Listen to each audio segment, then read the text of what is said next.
अमेरिकी राष्ट्रपति Donald Trump Bharat को लेकर लगातार हमलावर रुख अपनाए हुए हैं। अमेरिकी राष्ट्रपति डोनाल्ड ट्रंप को भारत ने भी अब जवाब देने का फैसला कर लिया है, लेकिन भारत अमेरिका की तरह बेफिजूल के बयान नहीं देता और ना ही दो तरह के अलग अलग रुख अपनाता है। भारत खुले तौर पर जो उसकी नीति रही है, हमेशा से ही उसके साथ रहा है। देश के लोकसभा में इस बार अमेरिकी हमले को लेकर जो बात देश के लोकसभा स्पीकर ने कही है, वो आपको भी सुनना चाहिए। दरअसल हिरोशिमा और नागासाकी में अमेरिका ने 6 और 9 अगस्त को बम गिराए थे। इस परमाणु बम गिराने के कारण अनगिनत संख्या में लोगों की मौत हुई। इस मौके पर देश की लोकसभा में मौन रखा गया। सुनिए मौन धारण करने से पहले देश के लोकसभा के स्पीकर ओम बिरला ने क्या कुछ कहा। माननीय सदस्यगण,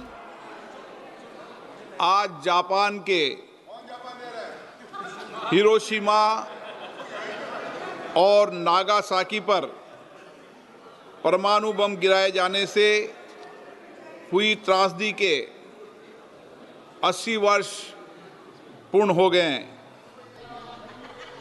दिनांक 6 एवं 9 अगस्त को इन दोनों शहरों पर परमाणु बम गिराए गए थे, जिससे बड़ी संख्या में निर्दोष नागरिकों की मृत्यु हुई थी और अनगिनत लोग घायल अथवा जीवन भर के लिए अपंग हो गए थे। इस घटना ने पहली बार विश्व को परमाणु बम के विनाशकारी दुष्प्रभावों से अवगत कराया था। ये सभा विश्व को सामूहिक विनाश के हथियारों से मुक्त कराने के लिए अपनी प्रतिबद्धता पुनः दोहराती है तथा परमाणु हथियारों के उन्मूलन तथा वैश्विक शांति और सौहार्द सुनिश्चित करने के लिए सामूहिक रूप से कार्य करने का संकल्प लेती है।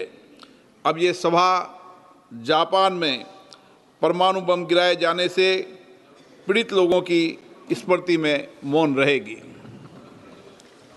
जापान भारत का मित्र देश है। भारत और जापान एक दूसरे के साथ मजबूती से खड़े रहे हैं और एक दूसरे के साथ अपनी पार्टनरशिप को लगातार मजबूत करने पर काम भी करते रहे हैं। लेकिन अमेरिका जिस तरह से भारत के विरोध में रुख अपनाता रहा, पाकिस्तान जैसे आतंकी देश को अपनी गोद में बिठाकर खाना खिलाता रहा है, ऐसे में भारत इस तरह के कदम उठाकर संकेतों के जरिए ही सही, लेकिन अमेरिका को आईना दिखाने का काम कर रहा है। ब्यूरो रिपोर्ट, भारत तक।